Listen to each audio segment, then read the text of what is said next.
We're going to get started in just a couple minutes.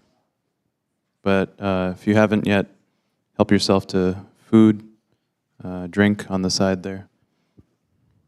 And we'll get started shortly.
Welcome, everyone. I'm so glad to see so many of you that have come out on this rainy, somewhat cold and windy day, but we're very happy to have you all for our Africana Studies event, Stories as Medicine, featuring Kasike, Kalaan, Nibonrix, from the Jamaican Taino people. And first, I'm going to introduce one of our Africana students, Brandon Felice, who will do our land acknowledgement. Brandon? All right. Cool. I want to. Just into the mic, because all the people on the stream can't hear. Unless. Okay. Oh, right. Okay, cool. University of Rhode Island occupies the traditional stomping ground of the Narragansett people and the Nyantic people. We honor and respect the enduring and continuing relationship between the indigenous people and this land by teaching and learning more about their history and present-day communities, and by becoming stewards of the land we too inhabit. Thank you.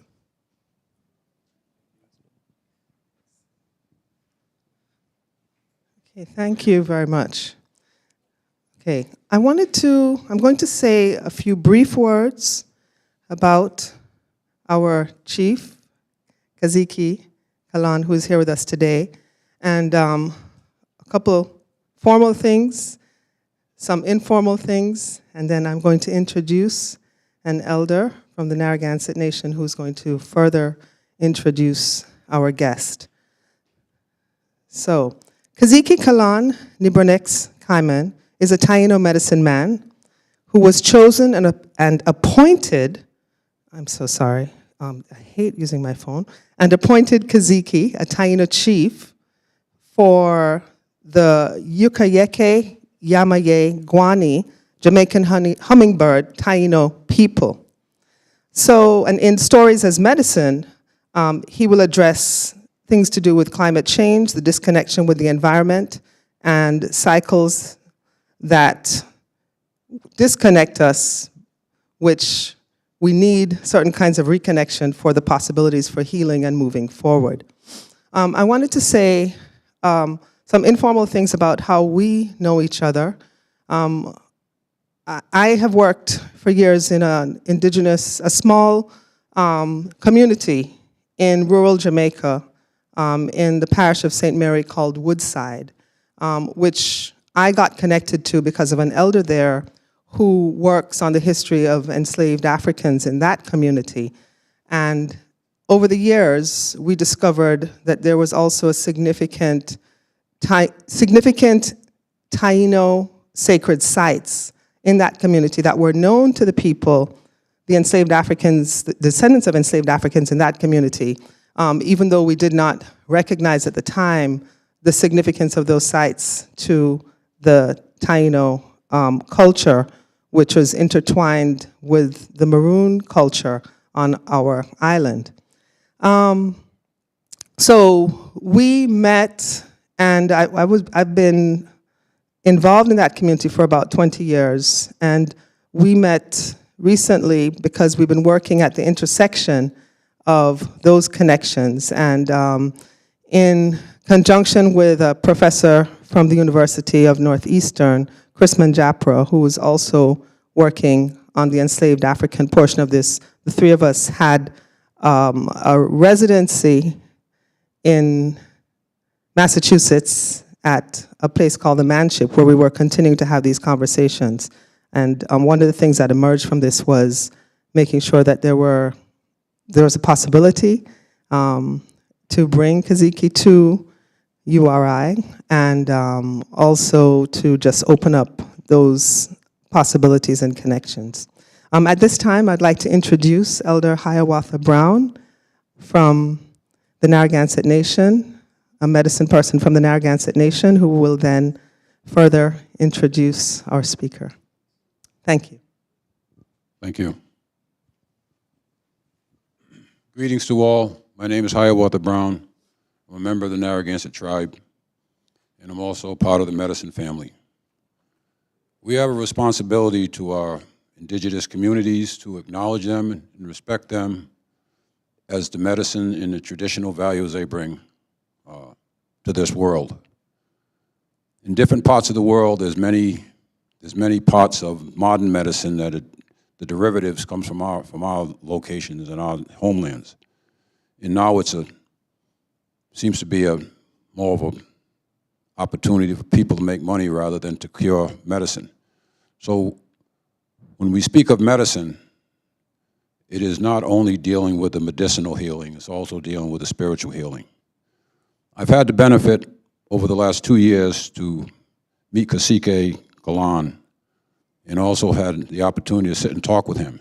And much of his lifestyles and his practices dealing with his medicine and his spirituality is parallel to what I've been taught. And we come from two different parts of the world today. If you go back tens of thousands of years, we were all connected as one land bridge. There was no separation. And the North American people, South American people were one and the same.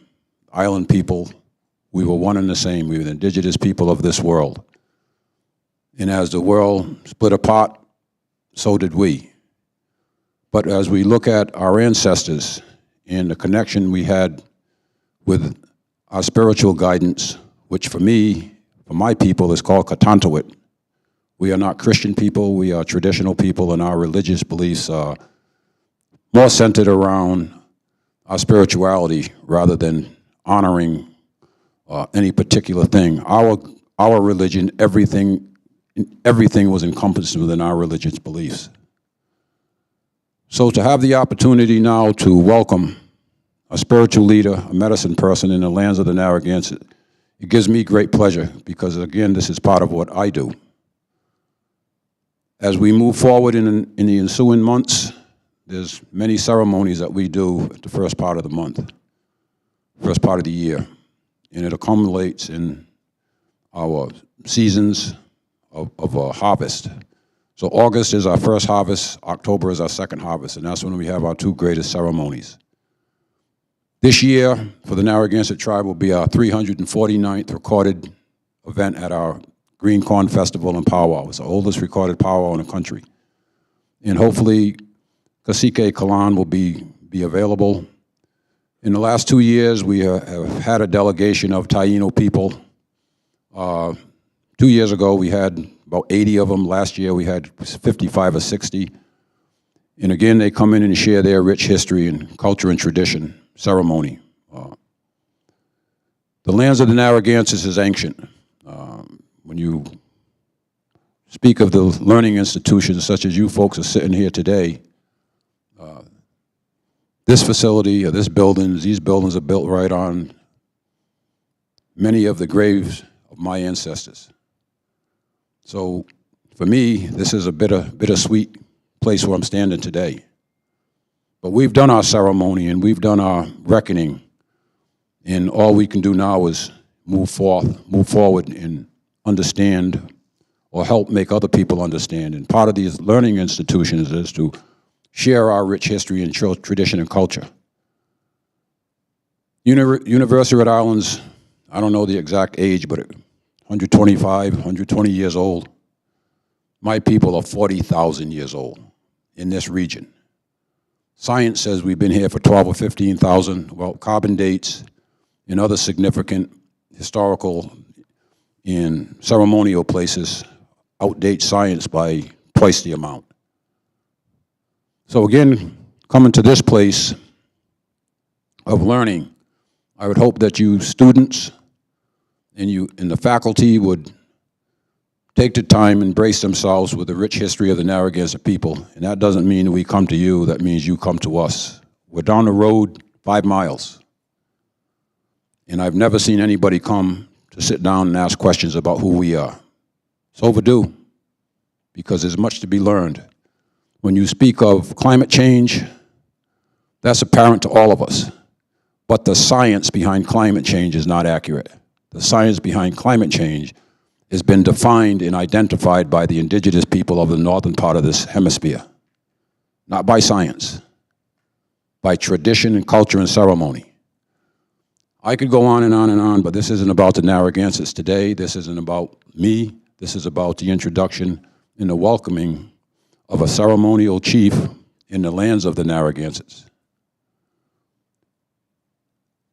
After the chief makes his comments, a few comments, we have a presentation we'd like to make, and I think there's going to be an opportunity for some Q&A. With that, I thank the opportunity for sharing who we are, and again, welcoming Kasike, Kalaan to the Narragansett lands.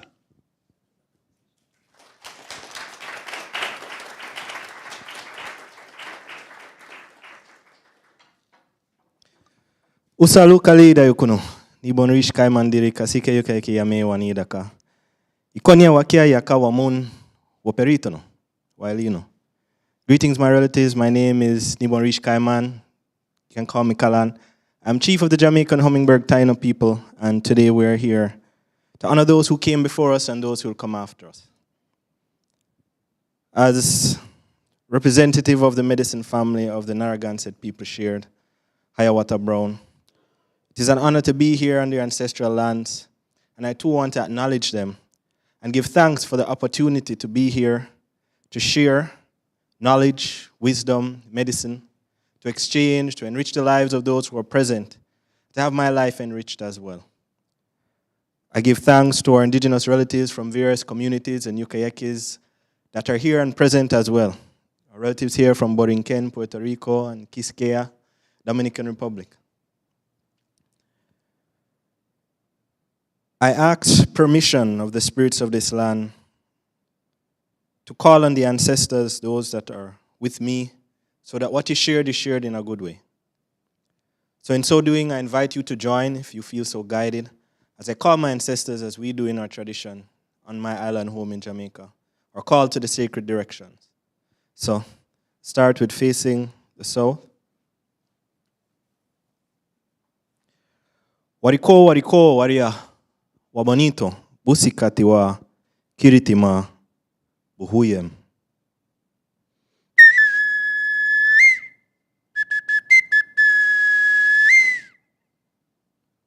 We call on the medicine from the south, the medicine of healing, to be a part of our space. Wariko, wariko, waria, soraya kwa ebe makitari wayaba, busikati wa kiritima, okamatina.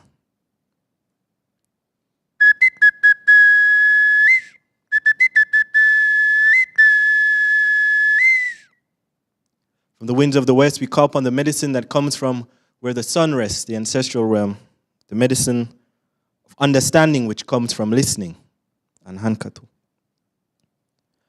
Wariko, wariko, waria, sibao. Hayana wa hayona, busikati wa kiritima, eikakani. Wania, yaboya. From the winds of the north, we call upon the medicine of knowledge, of wisdom, which comes from the harsh terrain of the cold mountains. The medicine of the hummingbird, which sips that sweet nectar of life.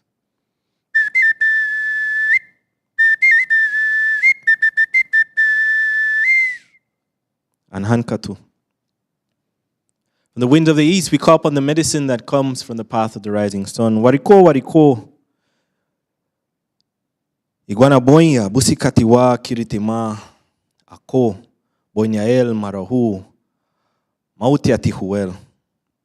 In our tradition, from the direction of the east comes the rising sun and comes the medicine of the rain, the semi of the rain, the semi of the clear skies. We thanks for the blessings today. May we clear our vision to see clearly and receive that guidance. And hankatu, so it is.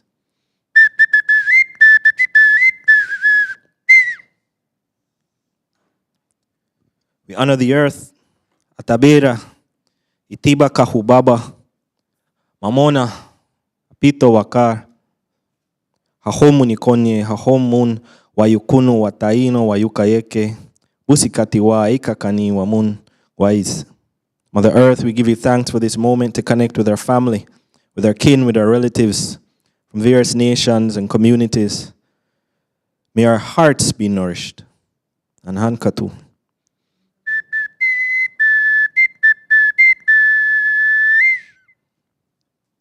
In our tradition, we raise our hands to the celestial. Wariko, wariko, yukahuba guamorokoti, aya waturei, hahomu nikonye, usikati wa waribo waisa. Creator, male spirit of fertility, we give thanks for this opportunity in time to connect. We ask you to grant us the spirit of the warrior who trudges on during hard times to protect their people. And hankatu, and so it is.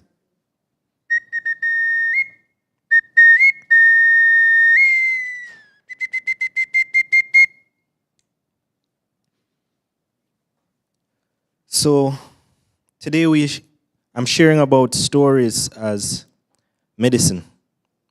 And I'd also like to take this opportunity to acknowledge Dr. Amina Blackwood Meeks, who is a storyteller who brings awareness to global issues and Jamaican culture and heritage in her teachings, following the footsteps of Louise Bennett, one of our great storytellers in Jamaica that brought our language back and that pride for being Jamaican. And with the same sentiments, I would speak towards Robert Nesta Marley, who the world knows as Bob Marley, who he tells his stories through song, through music. It was during Anansi Soundsplash, November 2022, that Dr. Amina Blackwood Meeks asked me to come and share some indigenous stories, traditional stories. And it was during that experience I realized the impact that our stories had for those who had never heard them. The impact it had on people who didn't feel connected to the land and to the spaces, those who were born of the land, those who migrated to our space, just to understand the energy that was rooted. And from there, I give thanks to those who went before me in sharing these stories and that awareness of stories. So I'll start with the story, my story of the Peace and Dignity Journeys, which talks about an intertribal prayer run, which is anchored again in stories and storytelling and story sharing. In 1992, the United States was a focal point of many discussions, one of which was celebrating 500 years since discovery. And indigenous people throughout were saying that, this cannot be, we cannot allow this to happen. We have to show that our presence has always been here and we are still here. We were never discovered. And what took place is that indigenous people from all the way up Alaska down to Argentina, they met in Ecuador and around the sacred fire, sharing stories. The Lakota shared the story of the return of the white buffalo calf woman. The Taino shared the story of the prophecy of Aura Sure, that in the 7th generation there would become this resurgence in awareness of who the Taino people were to lead human civilization through these times of issues and struggles and to reconnect them with the land. And there was the story from the Inca people of the Pachacuti, which in the Quechua language means the great upheaval or shift, which in their teaching, this happens every 500 years. So delving into the Inca culture, which was the root, that connected all of these stories, the Inca who, many of them were not colonized. They had their prophecies that told them to go into the mountains and held on to their culture. The prophecy says that every 500 years there's a shift. So for one period of 500 years, the medicine of the eagle is what took control over the world. And the medicine of the eagle represented that masculine energy, that energy of going out there to explore and to understand and advancements in technology. And then the next 500 years was the energy of the condor, this medicine that dealt with culture. So there were advancements in pottery, there were advancements in art, in music, in the crafts. And then there was the next 500 years of the eagle and the condor soaring together. So the advancements in technology were all sustainable, and it was anchored in energy from the heart. There was balance of these two birds flying together. Then the next 500 years, which the Quechua people were aware of and were prepared for, was the eagle and the condor separating. That was the time of colonization. And for them, that 500-year period ended around 1992. And as a result of that, of sharing all of these stories, they decided that prophecy said that this is a new era. The eagle and the condor must soar together again. So to unite the peoples of the Americas, they decided that they would have an intertribal prayer run. Each community would have their prayer staffs that held in it stories and prayers from the community members. And communities would start from up north, Alaska and Argentina, and they'd run and meet in the center. And they'd be hosted by different communities. So each community that you went through, you would learn their stories and share their stories with the other communities. And for the first year, they met in Mexico. That experience of learning of the Peace and Dignity Journeys, I was a part of participating in 2016, representing at first Jamaica and then the Taino nation. We ran from New York down to Panama. That was the meeting place. Because since 1992, this has happened every 4 years. It will happen again this year. Starting in May, the runners will start from each end and meet in the center in Colombia this year. Now I learned 3 key things from the Peace and Dignity Journeys and how it started. And one is that the indigenous concept of a prophecy is very different from the Western concept. Prophecies are not stories that happen to us, but they are markers in time that allow the people to understand which point in the celestial cycle that they're in and what are the actions that are required for them to take. That's the first thing. So as a result, understanding the prophecy, they knew it was time to move, it was time to unite. They were not waiting for some miracle to happen. They understood now is the time for the eagle and the condor to come together, so now we must act. Which is very different from other prophecies that I've heard of. The second thing that I learned from it is that indigenous stories are cyclical. It can be visualized as a spiral. So we go through these seasons, and we're either elevating or we're moving downward in this spiral. So we'll all have these moments of birth, death, rebirth, of immaturity, of maturity, of wisdom. And it's to be mindful that today, my way may be seemingly the best way to do things, and tomorrow, there may be another. So acceptance for that in indigenous teachings. And the third thing that came through very strong is the fact that in indigenous teachings, the stories help to anchor the people to understand who they are, and they teach lessons on the cycles of humanity on a whole. So there are stories in traditions that speak towards the long-lost brother that may represent the Caucasian people who feel no connection to their roots. It's relevant to us today. There may be stories about our Asian relatives who they went through this time of dynasties and working with the metallurgy and focus on specific elements and reached to a level of pollution that is unheard of as they were seen as the keepers of the air element. But that's relevant to our people. So the stories are all connected in indigenous teachings. So understanding your story is of value to us. And that's why it's important for us to share our stories with the world. So I will go through now a Lokono story, a creation story, as an example and a principle of how indigenous stories are shared. So the story says that in the beginning, Ayomon Kundi, the creator, dwelling upon high, though the wind moved across the seas and touched the branches of the trees, there was no life on the land. Ayomon Kundi desired to create more. So from the green throne of the kumaka tree, which we Taino know as the ceiba, the cotton tree, he took these branches and threw them throughout the world. The branches that landed in the waters became fish and animals of the sea. The branches that landed on the land became animals, 2-legged, many-legged.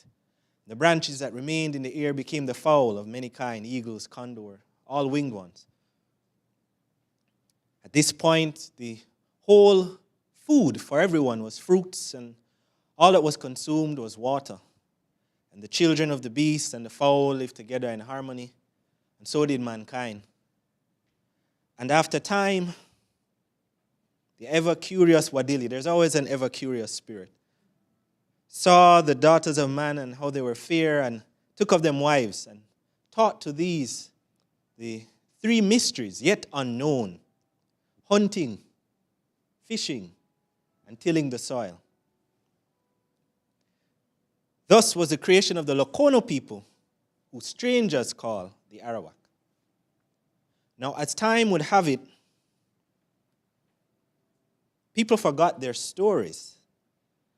And Ayomon Kundi, from his celestial seat, looked upon the earth and noticed that mankind, having populated the earth, they forgot their connection. There were disputes over land, there were disputes over territory, and blood was shed of animal kind, sea kind, and mankind. Ayaman Kundi felt it was necessary to cleanse the earth of mankind, to cleanse the earth on whole. So he sent message to one family that a great fire would come. He told them to dig a deep pit, and around this pit to set up sandbanks, and to clear out and burn all the trees and the forestry lands around that pit. And within that pit to build their home. And while they were still doing their work of building their fortress within this pit, they could see the smoke coming from the forest, and animals started to come into the pit. And before they knew it, the lands were like a furnace. But this family, this chief and his people and the animals with him were protected. And after this time period, the story was shared of the great fire for many generations. And people honored these spaces and honored their medicine and valued each other, knowing they were connected. They were one family that survived this hardship.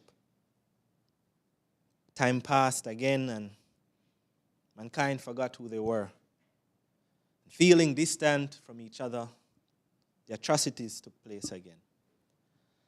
And Ayaman Kundi thought to himself that it would be a real burden to cleanse everything by flame before there were ashes of beast and animal and trees. So instead, he would cleanse the lands through a flood. And he told the family to build a great canoe. Everyone else forgot the stories of the great fire. So they mocked Marerewana, the chieftain that was charged with building this great canoe. And they said, would it be that the land will be cleansed by flood? How ridiculous this thought is. And Marerewana built this great canoe.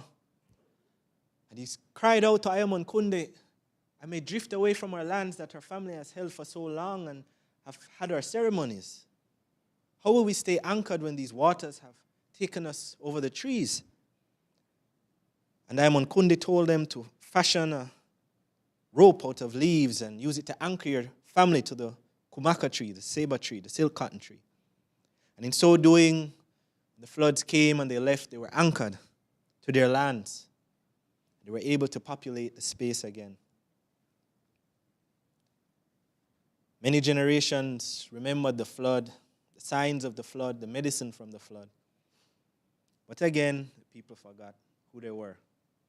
They forgot their stories. And in so doing, the narrative goes to Arawanili, a chief and a medicine man, who is sitting by a river, and he's bemoaning the fact that he cannot help his people.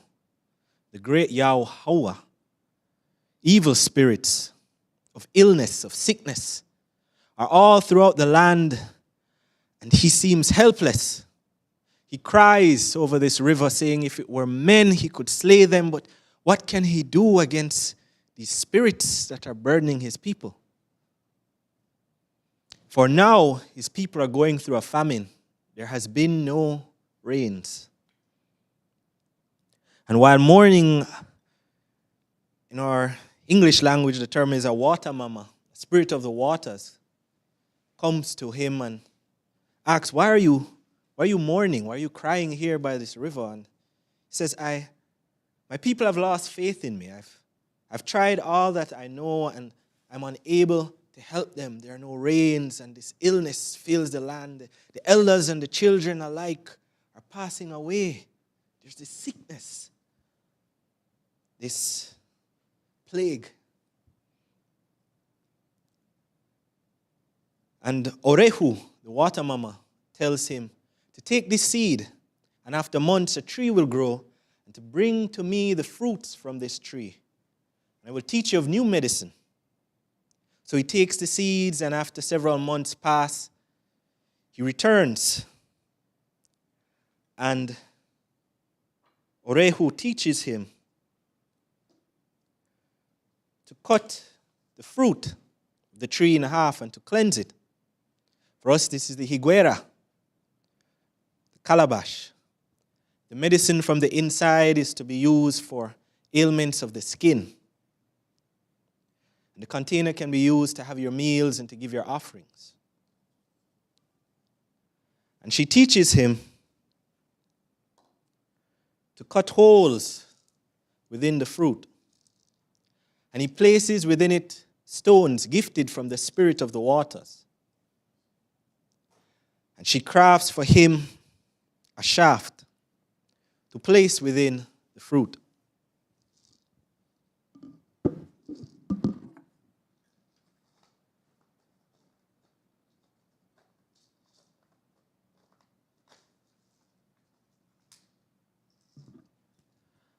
And she tells him that he's to use this tool with his chants, his medicine chants, when he returns to the people. And she gives him what some know as yuri, others know as cohiba, which the Western world knows as tobacco. And tells him to offer this to the land, to offer this to these spirits that they believed were evil spirits, causing this sickness. For the Lokono people, the ancestors of the Taino people, this was the creation of the first maraca. And he returned to his people and he chanted what at first seemed to be just audible sounds coming from his heart when he offered the tobacco. And as he continued to chant, from his heart came words. And those words became stories. And as he shared these stories and these cries to the spirits to heal these lands, these cries to these spirits of illness, to leave his people, the rains came. And healing was returned. As a gift, it is said that Arawanili was taken to the celestial space. And he smiles down whenever the PA men, the Buhe, the Behikes, use the maraca and tobacco for healing of our people. Now, this is an old story which, if not for these sharings, would have also been lost for the current generations. And at this point, I invite Sister to come up here and have a seat. We'll open the space for presentations and then we'll dialogue more about these stories and open up for question and answer. You can have the seat.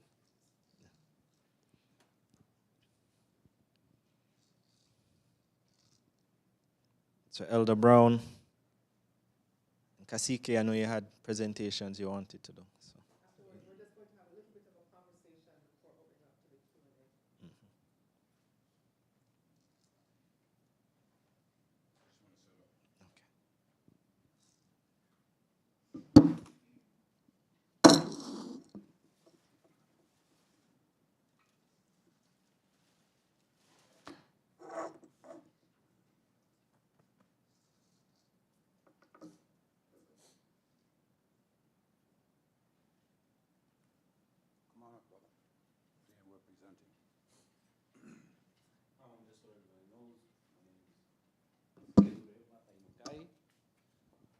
Just let me introduce myself, of course. My name is Kasike Taino Kai of the Sibuko Bayamon Taino tribe of the Sebuku and Mahagua Kasikascos of Boriken. Boriken being the traditional name for the territories contemporarily referred to as Puerto Rico. I'm here in support of the Kasike and just like to thank him and the University of Rhode Island.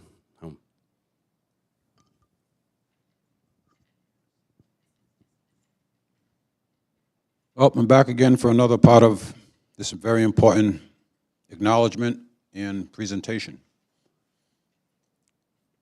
There's much to be said, as I said a few minutes ago, in the history of the Narragansetts. You folks could have a whole year of semesters, 4 semesters, and you still wouldn't get even the beginning of what needs to be taught historically. And at one time, we did attempt to set up a curriculum, but it didn't work out in the state of Rhode Island. Maybe one day we'll get to that point. But just feeding off of some of the comments in the sharing of Kasike, I'll kind of follow through with that because it's in line with my presentation. So the feathers are very significant in our ceremony and in our adornment, our decoration, and the spiritual part of a bird and how it connects to our spirituality. Birds are very important. The birds of prey have a greater significance to us than other birds. So this country, this part of the world, United States of America, they have the eagle feather, and they consider that the top bird, I guess, in the world. I don't know what their thinking is. But as a symbol, the eagle is a powerful bird, and it certainly has its value in survival and as well as dealing with the smaller animals and keeping them at a control level. That's what all birds of prey, part of their responsibility is to maintain that level of control. So for the eagle, for the Narragansett people, it is a ceremonial feather. It doesn't carry the weight as some of our other feathers from this region. Yesterday I presented Kasike with an eagle feather. Today, there's two other feathers that will be presented. The red hawk feather is very significant to the Narragansett teaching in our ceremony. In fact, that bird was used in some of our hunting tactics as hawks have been used across the world for that same purpose. It's a very intelligent bird, and the bird is in abundance to this area. So again, it's a bird that we honor and we revere. Another more significant bird is, and this is a red-tailed hawk. This is a tail feather of a red-tailed hawk. The second feathers that are significant to us is a bronze turkey. That is indigenous to this area, at least for the last 300 years. This was a ceremonial feathers. These were ceremonial feathers that we used, only in ceremony. And this would be a ceremonial object, a fan. This will be presented, this has been presented to Kasike from our chief sachem in the Narragansett tribe. And as a token, we'll make that presentation again, just for the record.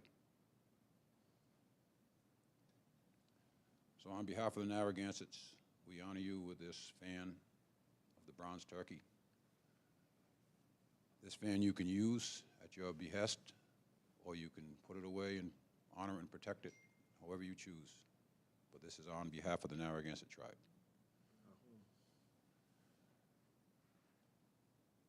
This hawk feather is also a feather of medicine, and this feather you should wear.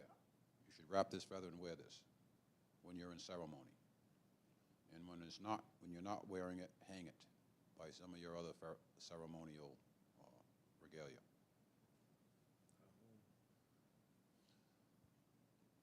I have one more presentation in a minute.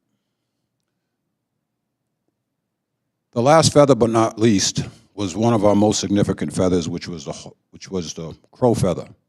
The crow feather is also part of our creation story. The crow is. The crow is a symbol of the Narragansett people. Today we use the symbol of a circle. We live in a circle. Indigenous people live in a circle. And our symbol today is a circle that represent our subsistence, which is corn, has a medicine pipe on it, which is ceremonial, and it also has the North Star. That's our symbol today. But our original symbol was the crow. And whether you know it or not, the crow is one of the most intelligent birds of all birds. Very clever, very wise, very intuitive. The color of the crow is jet black. And that's part of our creation story. So when you listen to the Western people, or you listen to either other tribal people from the Midwest part of this country, they speak of the eagle. And they tell a story that, and you even see it on the internet now. You see a picture of a crow on the back of an eagle flying, and you have a caption under it that, how's it go? Something about why hang with something lower when you can go higher? So supposedly, something to that effect. The eagle supposedly can fly the highest. So when this crow is on the back of this eagle, it's not offending or bothering the eagle, because the eagle just flies high, and then the crow gets out of air, and the crow falls off his back. That's the story of today. That's not our creation story. The reason the crow is black from our story is because the crow was the bird that got closest to the sun, and it turned it black, turned its color. And that's the medicine that came back to us through that bird. So again, different philosophies and beliefs come from different customs. The colors that are very significant, black for us is death. White is the spirit world. Red is life, blood. Yellow or blue is our fourth color. And the yellow could mean the sun, or the blue could mean the water, depending on who's presenting this. A woman would present it different than a man would present, and that's the two different colors of that fourth color. The four colors also represent the different ethnic groups in this world: red, white, black, yellow. So there's great significance with the coloration. The drum, again, was a significant part of us sending our message. And I'm mentioning these 4 or 5 things because these are the things that Kasike mentioned in part of his presentation, and I'm sharing these very same things as the parallels from different parts of the world, as how we honor our ancestors and how we honor our Creator. So the drum for us, today we use a brown drum, skin drum. That is not customary to this area. We had a small water drum, which was about 5 or 6 inches in diameter. One end is a tree. One end, it was a piece of wood they'd cut out, and they'd hollow it out, and one end was the bottom of the wood, and the other end it was hollowed out, and they put water in it, put a skin on it. When the skin gets wet, it tightens, and it gives it a whole very high-pitched tone, and much of our songs were stomp songs, follow the leader type of things. Our ceremonial drum in early times was a log, very similar to your people. A hollow log, you hit the log with sticks, and it echoed. That was also one of our messengers, how we sent our message across our regions. Some of the important things of sharing is to be able to give a part of who you are to the person you're presenting. So what I have here, yesterday I presented Kasike with a shell, a quahog shell, and an oyster shell. And they were presented yesterday as part of the earth, part of the things that we use to sustain our health. Seashells, shellfish, and they were just the shells. Today my presentation is some of the things that we use from the natural earth and use for ceremony or adornment. So this is my work. This is a medicine bag. This deer skin. This right here is wampum. Wampum is the shell of a quahog. These little things right here, these little pieces right here were used in the 15, 16, part of the 1700s as currency for the United States of America. This stuff right here, not dollars, not change, not bills, this stuff right here was a currency. And when you do the research of wampum, there was 2 areas that was abundant.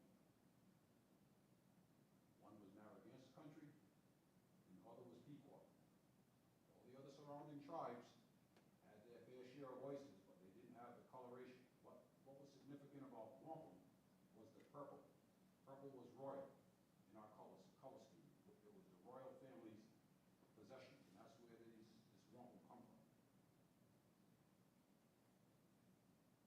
shells of today, the beautiful, most beautiful colors today, was on the shores of Shinnecock Bay. No longer in Narragansett, no longer in Pequot or anywhere else. You can get these colored shells, but not in the coloration as in Shinnecock Bay. In fact, they are one of the tribes. I got 2 more minutes and I'll make it. I know you guys are short. Sorry. So the colors for the Shinnecock people, they are the ones now producing most of the wampum, or the shells are coming from their region. Beautiful work. So now we'll take this leather, and it's a part of using from the deer that we use for clothing, for decoration, for housing, and a host of other things. These shells are something that we use today for jewelry, decoration, and no longer used as currency. And I don't care about money. We all need it, but it's not important in my life. Them 5 little pieces right there is $80. That's how expensive this wampum is. So everybody don't make it, and everybody can't afford it. So this was given to me, this was gifted to me in September from the Aquina people. And this wampum actually come from the Aquina. And in turn, the wealth of a person is not what they receive, it's what they give. So much of the things that are given to me, they come in one hand and go out the other to people that are worthy. And this is a worthy cause today. So I'll place this in your presence. And that in your presence.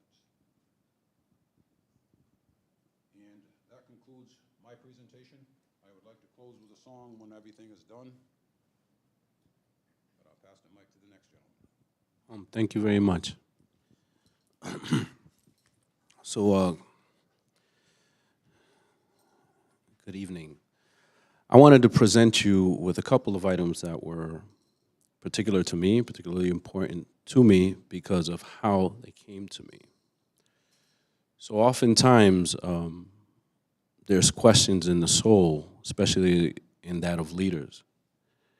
And when leaders, we present these, some people would say peticiones or questions to Great Spirit, to Creator. Signs, symbols, and totems present themselves. And so part of what I wanted to give you was something that is very, very meaningful for our Caribbean peoples, of course, is another macaw feather, blue macaw feather. Macaw being a very special bird for us as indigenous Arawak and Taino people, considered part of something for the Naboria and also something for guidance, connection to our ancestors and flight of mind. So I'd like to thank you very much, present this to you. And in addition, recently after a storm, I was in one of these places of mind where I was seeking guidance and had had some dreams, and then I was out there right after the storm, and I saw a bird, and this bird was presented to me. I saw it as my responsibility to prepare, to honor and bury and, process this bird as the message that it was to me. I'm going to present you with this. This is a very, as the brother Narragansett was presenting, this is a, excuse me, sorry. It's a very meaningful symbol. Of course, this is a hawk wing. I'd like to present that to you. And just note, thank you very much for your presentation on what you were speaking about and the way that the brother referred to circles and that indigenous people live in circles. And I thought it very pertinent how you mentioned some of the traditions of the Pachacmac, some of the traditions of Mexica, like the Tonalamat, and how that relates to our medicine wheel. So as a brother was talking about the colors, he was talking about the medicine wheel representative of many of the Algonquin-speaking tribes. And in our tribe and our people, we have the Guaico. Guaico is the 4 directions, same as the Chacana. It's just a different representation of it in shape. But because it's in cycles, I view this moment right now as the opening of a cycle. And I humbly would like to make sure that we exchange information and that we keep in touch as far as this, because the opening of cycle, we're meeting each other, all of us, at these times, because we have work to do. Home. Home, her home, her home.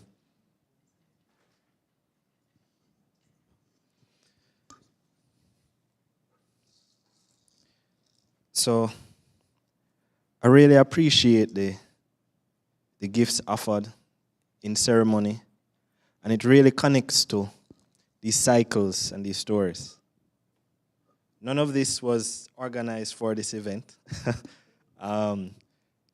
It happens with the flow, and I believe it is a great teaching tool to understand how all of these synchronicities take place when we present ourselves in a good way with clear intentions and have an understanding of our purpose in the cog of life. So, hahom, yukahubagwa maurokoti atabera yuka yaya wature rokotino aketenu semino yaya bohuma. Creator's blessings on your hearts, your souls, and your ancestors for these gifts received. I know that they will be used in a good way and will be shared awareness of these connections with my community back home. And Hankatu, and so it is.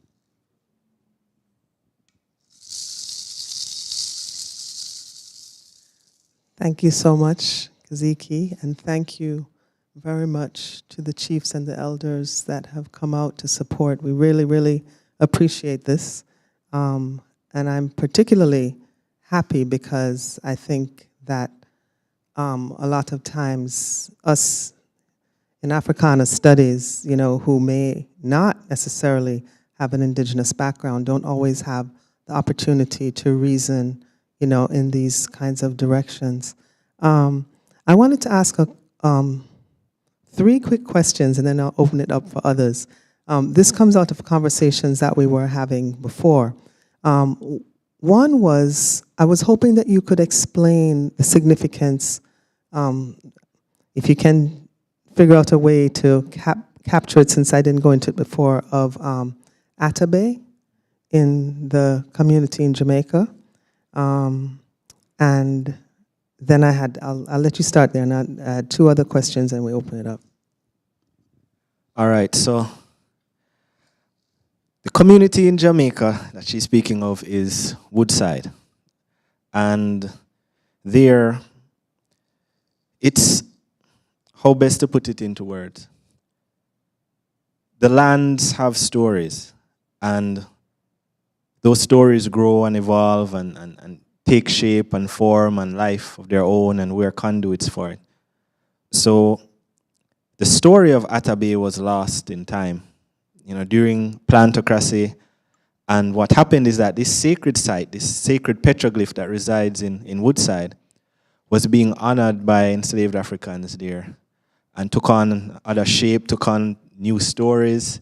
It was called One Bobby Susan, and there was a story that, the Bobby representing the breast, that some child knocked off one of the breasts off of the petroglyph, and there were some atrocities that happened to that child as a result of that, and there were stories that were being created.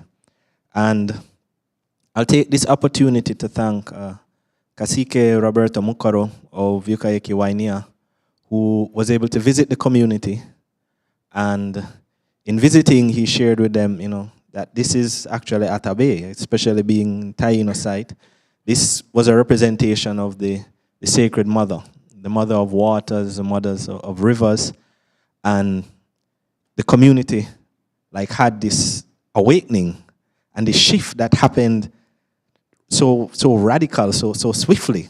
You know, normally that transition to adapt to a new story would have taken quite some time, but it was as if they already knew that this made sense because there were caves there with hidden waters and rivers and this reverence and this energy they were feeling around the site. So Atabe for us is a site that we have our New Year celebration around the rainy season. It's that story of rain again, May 26th. And during that time, we make offerings and petitions to Atabe, and we have this celebration up there at Woodside, which will be happening this year as well. And for us, Atabe is the divine feminine mother. In our cosmology, the great creator is this feminine being that all life stems from. And as a result, our communities are matrilineal and matriarchal. You know, the leadership is traced through the line of the woman. And there are ancestral stories that connect to women as medicine persons and keepers of wisdom and speak about these shifts that happened in society on a whole.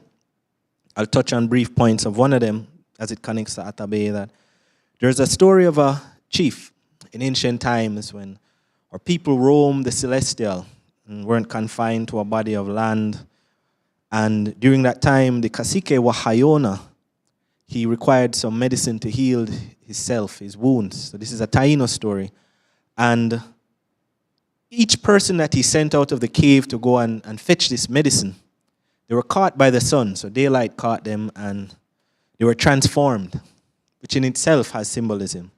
Transformed into the hog plum tree, which we have a lot of in Jamaica, transformed into the mockingbird, transformed into specific fish. And in the narrative, Wahayona is unaware that this is happening to the people. He just notices everyone he sends out disappears.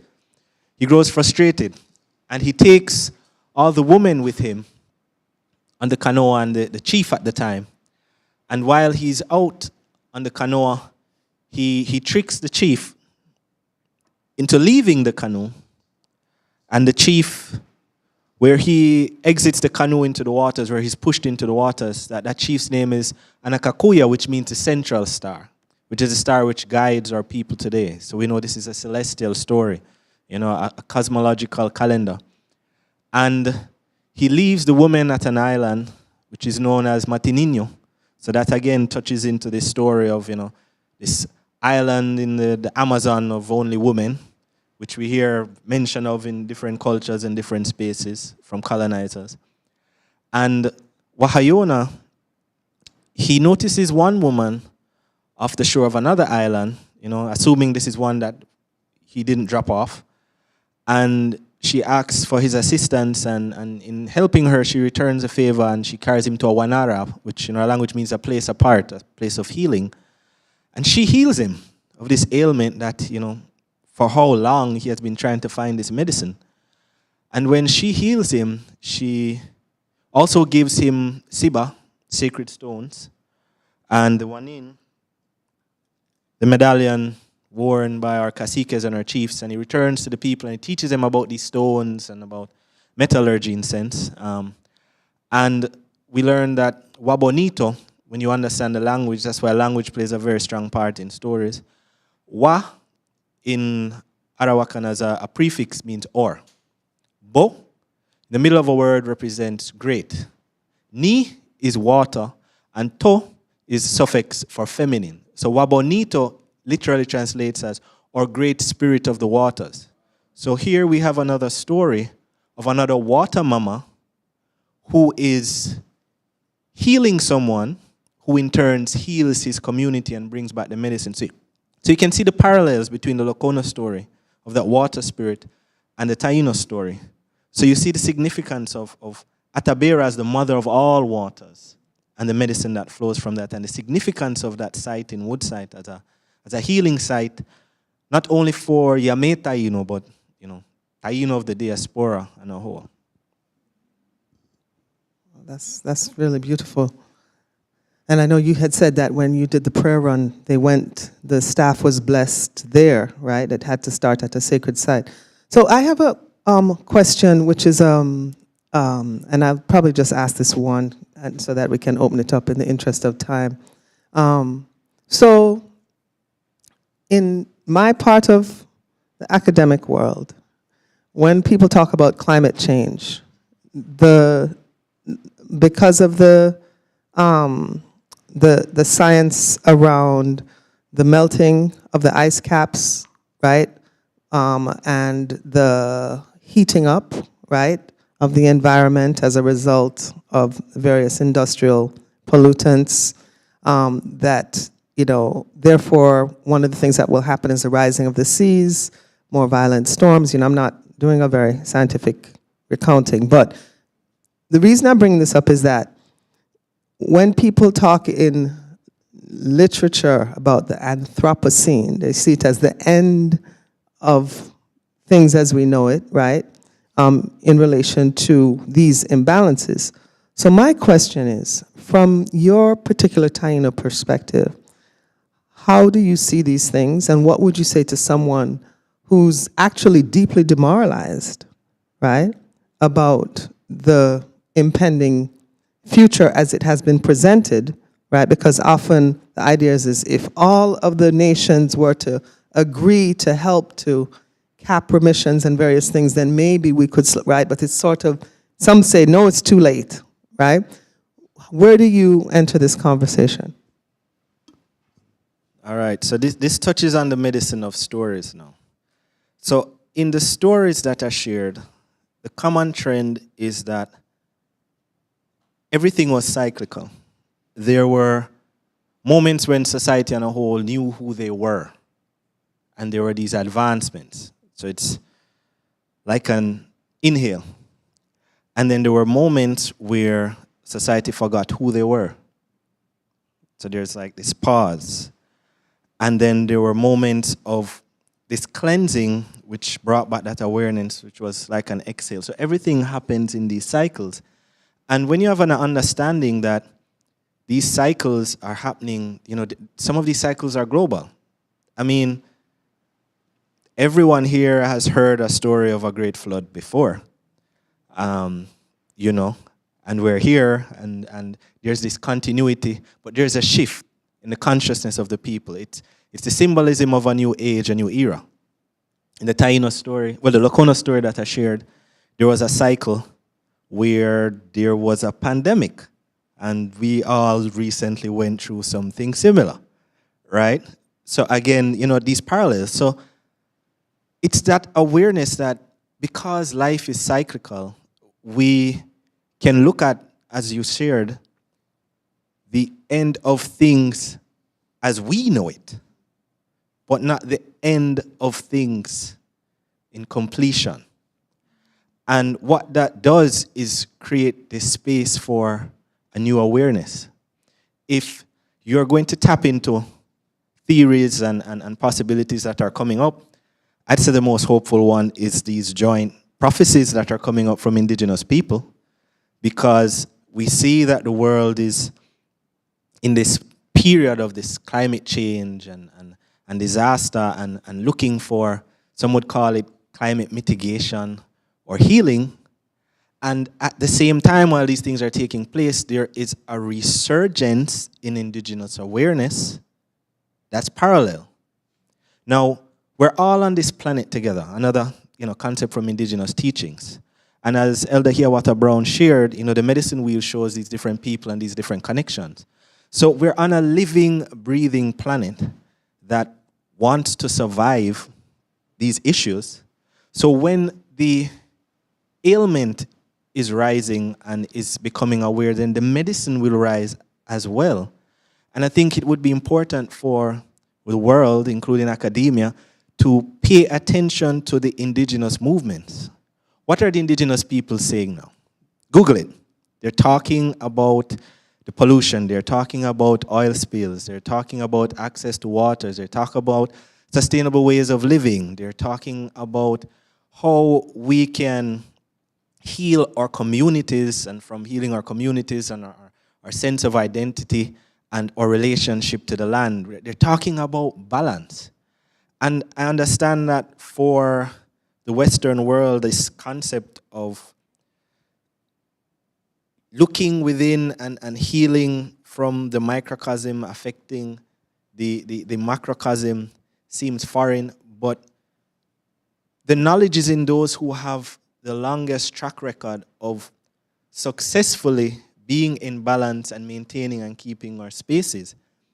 And if we're going to look at those who have the track record of doing this the best, then it's with the indigenous peoples. And those who we have access to in this area, wink wink, the Narragansett, should be the ones that are leading the charge on some of these discussions in these localities and these areas. We still have uncontacted communities that are continuing their life without these concerns, these thoughts. They understand that life has cycles. And my sharing, and I guess the medicine in these stories, is that these cycles and awareness of these cycles, awareness of how our ancestors and the ancestors of these lands and these spaces would have acted and what was successful in mitigating these issues is important. Learning where to put our energy, our focus, and attention is important. So I would say one of the first things is to get connected with this indigenous resurgence movement, connect with the local communities, give opportunities for them to have a voice and to speak, learn of their concerns. I would say that, academic spaces on a whole throughout the globe, not just in the Americas, that do not have, should have an indigenous studies cluster that incorporates and is looking to validate the wisdom of indigenous teachers on par with professors and incorporate that into the education system so that they are accredited for the work that they have always been doing. The reality is that some, if not all of the information that is even coming out now, the awareness that academia got is from the indigenous people. They're not living up in these places where ice caps are melting. They ask questions, they realize why people are venturing out of their communities. Why are they seeing hunter-gatherers in the supermarket? And it's from that they're like, okay, something is happening. So these stories are an opportunity for us to revisit the cycles of humanity on a whole, to see where we are, and to come together to find these solutions. Open it up now to the audience for questions.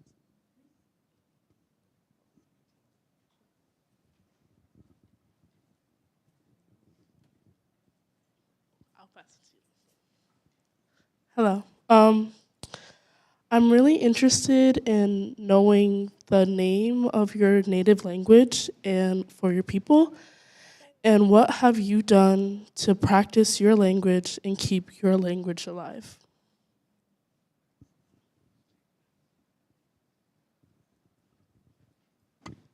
All right, so in Jamaica and some places in the diaspora, our language is an island Arawakan language. The dialect that I speak we call Wahiani. And I would say that it's in a resurgence like everything else. What has happened is that and I'll acknowledge the Garifuna people, because what we have learned is that aspects of our language that was lost was inherently in their language, in their women's language. And I mean, that's a whole other discussion, but it again ties to the medicine of stories and the interconnectivity that comes from that. What the Taino have had is words, but the language structure for Arawakan language on a whole was lost, and there are different schools of thought. Some have adopted Lokono language structure. Some have looked at Wayu, Wapishan, different languages that exist. So there are variations today. What we have done is we have extracted and recognized and respected the root from the Garinagu, the Garifuna language, because we know that the Kalinago, whose language is not living, it's not completely lost, but it's not living as in there are no young population of fluent speakers. So I'm using these academic terms. that are contributing to it. Because in that sense, there are no words for computer. There are no words for tablet. There are no words. So it's not evolving and growing. It's at this point, and we want to take it from that point forward in a respectful way, in an ancestral way. The living language is the Garifuna language, as it relates to the islands. And the Garifuna are coming from the Kalinago. When I was going to school, they call them Black Caribs. African and Kalinago people, intermarried, intermixed. And the Kalinago culture is one of, when they went to the islands, they took island Arawakan people, today known as Taino, as wives. In these indigenous cultures, the women would grow the children up to the age of 7, and then the young men would go with the men. So what happened is you had a generation that learned the women's language and the men's language. The women always knew the men's language, that communication. The men rarely knew the women's language. That's how it was back then, right? And as a result, we realized that with the Garifuna language, there was an African phonetics or pronunciation to some words. So for example, Karinagu is one of the words that represents like the people of the cassava. They changed those K's to like soft G's until they're G's today. So it's Garinagu, right? Another one is Atuka, Taino, which is to give. Atuga, it's in Garifuna. So through communicating, we were able to realize, okay, when I'm counting, they understand what I'm saying. When I'm counting, the pronunciation is different. So we were able to reclaim aspects of that in a respectful way. Our hope is that the future generations will learn Lokono, learn Garifuna. These are endangered Arawakan languages. And then from there, there will be a more authentic resurgence of the Taino language, as it relates to our community back home. What we want to ensure is that it's done in an way respecting the ancestors. And for us, as it relates to the languages, for us right now, it's really just about, it's more ceremonial. And the aim is for it to move from being ceremonial to being more, wide scale. So,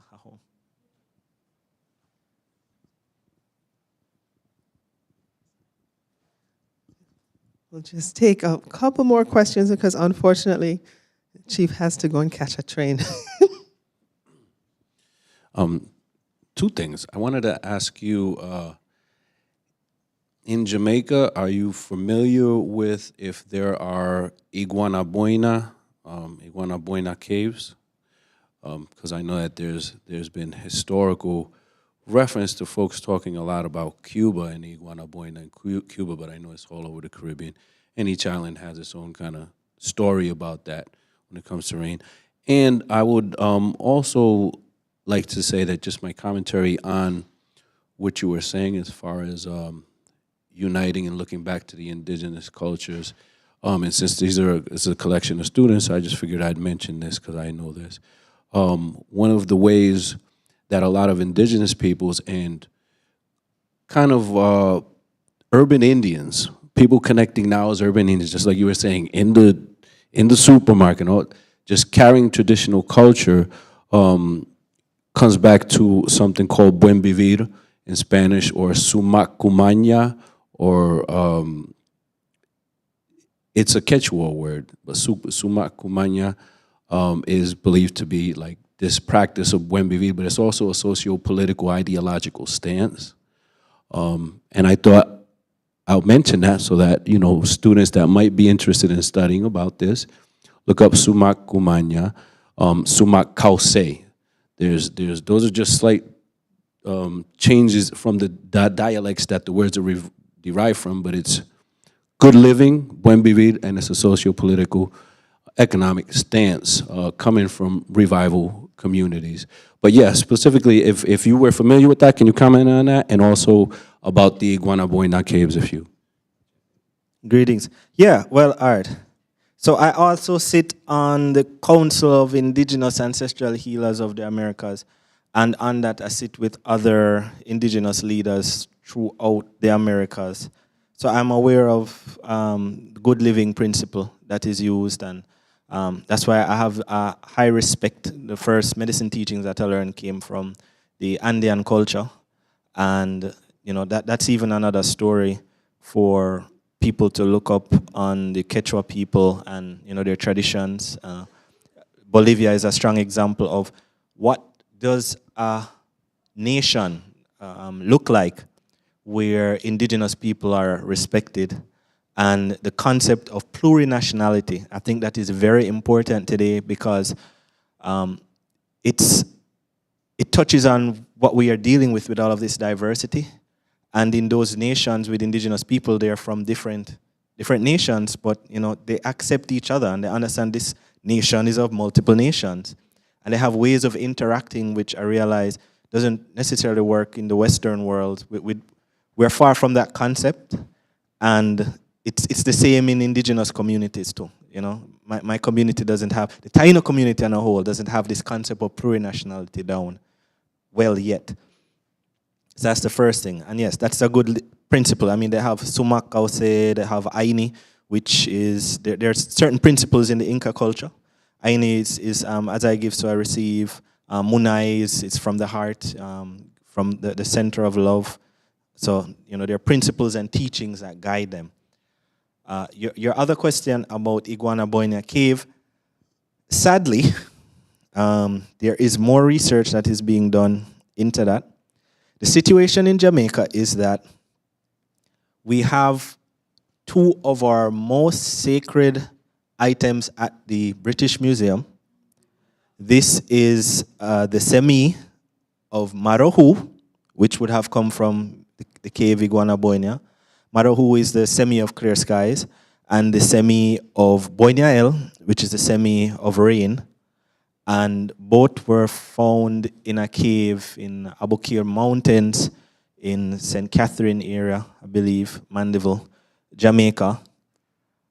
I would have loved to have known if they were found, where specifically that cave is, which direction, if it was facing the east, because these are literally the two semis that represent rain and clear skies, the direction of the east.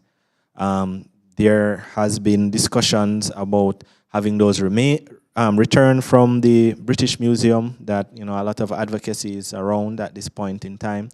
In Jamaica, the government is actually working on building a new museum that fits these international standards so that we can have those returned. But we are looking into, for us, the significance of where it came from, and finding that site and finding that space. I have to take the opportunity to comment that it's so ridiculous to me that the international world is concerned about how the community will take care of this artifact that was in a cave up until the 1800s, but now new facilities need to be built to keep them. So, we're looking into that. That is something on our top of our list. So thank you for bringing that up.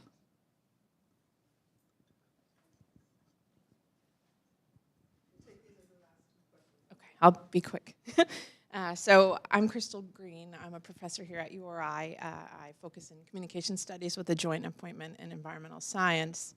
And I was really struck by, I wrote it down, your idea of the indigenous resurgence movement.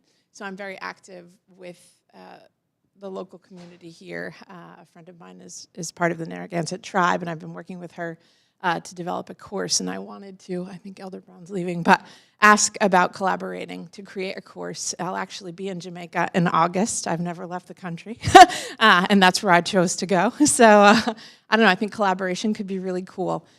So I focus on storytelling from environmental science perspective. So it seems like it could be a really good opportunity. And I was crying when you were talking. I was crying when you were talking. Just the privilege that I have as a white Caucasian woman, right?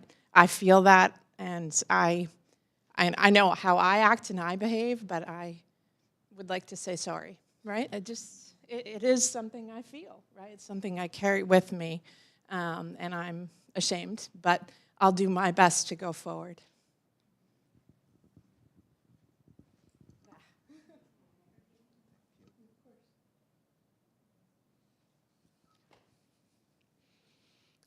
And there was one more. My name is Connor Otar, and I am speechless. I'm a Jamaican, and I've never, in school, I didn't even know this story exists. And so, I'm leaving here today with a profound knowledge and this understanding. Like, I'm a little lost for words, but here's what I can do. I have a food business, and I'm going to take this back, and we will figure out how can we spread this message. Thank you. Yeah, I appreciate that, my brother. And yes, the education system in Jamaica, those who don't understand, the whole politics in Jamaica, is that Jamaica is not a republic. It is still under the British monarchy, and that is what was at the core of our education system. I mean, there's a generation of people. We have national heroes now, which are people of color, but there's a generation where in history they were learning about European history, like our elders, like they knew nothing of themselves, or so it's not surprising, and still today this is something that we're pushing for. I mean, I have to thank the stalwarts that have put it forward, but as of March 26th this year, there is the creation of an Indigenous Studies cluster in Jamaica at the University of the West Indies. So, the work is happening, and we're looking forward to that in Jamaica. Again, just touching on that politics part of it. The government still does not acknowledge that there are indigenous people in Jamaica as yet. Right now, they are saying that we are indigenous culture, but clearly, we have spoken with the Inter-American Commission of Human Rights and the Committee on the Elimination of Racial Discrimination. So they have to acknowledge the population in Jamaica that identify as indigenous and look at ways of working together moving forward. So we're, as we said, at a new point in time, a new shift, and appreciate the support, and I hope that the medicine that's shared today will be able to awaken something in each of you, to pay attention to the stories in your families, in your household, for the urban indigenous and those who are listening to this, that I can feel, that are suffering from imposter syndrome. I want to say to you all that it is not about us wearing the headdress and the regalia and the gifts. They're beautiful, but it's for you to acknowledge your family members, to acknowledge those who went before you, to acknowledge your parents, to acknowledge your grandparents, your great-grandparents. Searching through academia and searching through books and records, that comes after. But while you can, sit at their feet, hear your family stories, hear the dreams that you are living, and appreciate the spaces that you're in. And from there, expound and build on that and add to the stories of your lineage. So, Hahom, thank you.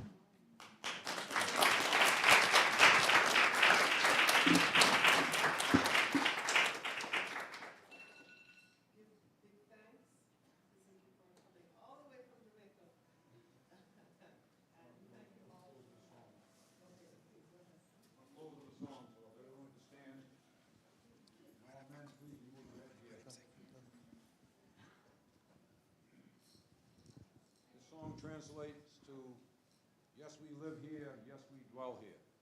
So it's appropriate. And normally I'd have a drum, but I don't have it today.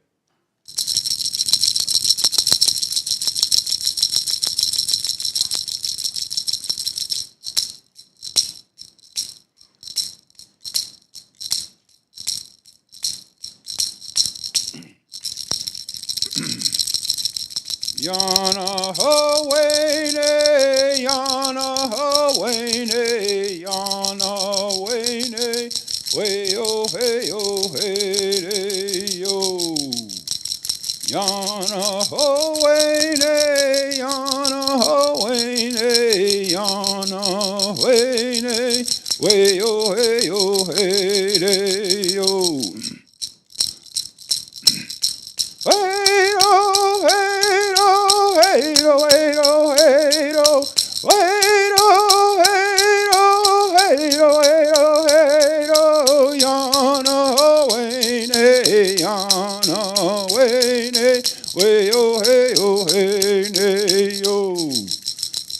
Yana ho wene, yana ho wene, yana wene, way yo hey yo hey de yo.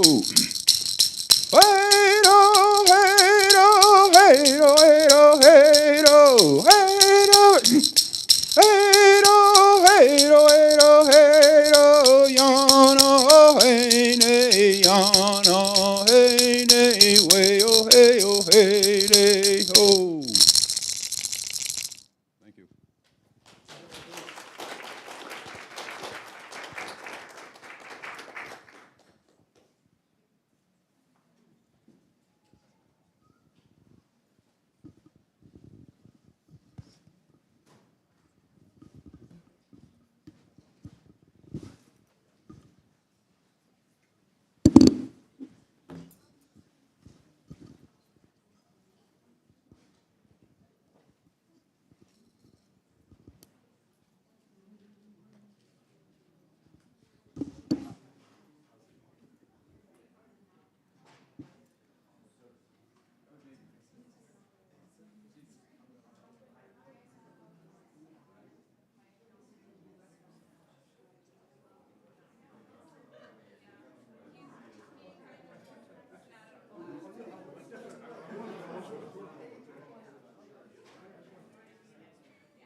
Well, we have a cultural gathering, and that's where we pretty much go. Powwows, winter socials, veterans events, all them type of things. That's a different powwow. So there's no specific gatherings that I'm aware of. In the women's gatherings, they do have them in most reservations, but I'm not part of that. Of course not. No. But I don't know. But for the Narragansett people, there's a couple people I can direct you to that can give you some direction. The Wampanoag people, they have their own group of people, which I don't necessarily know the inner circle. Oh, excuse me, guys.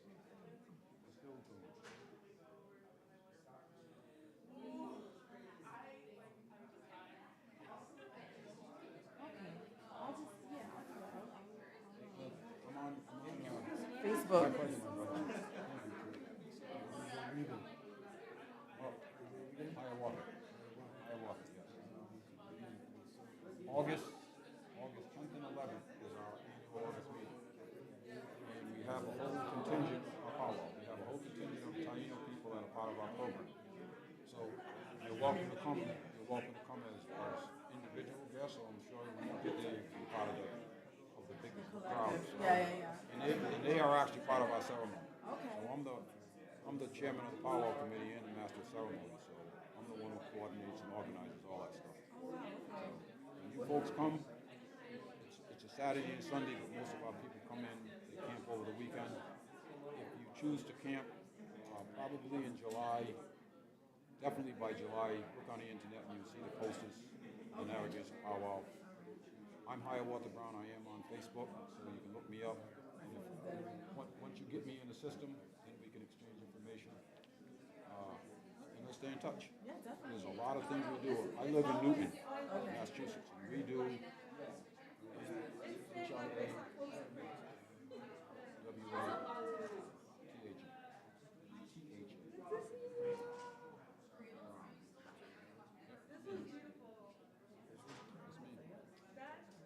So October,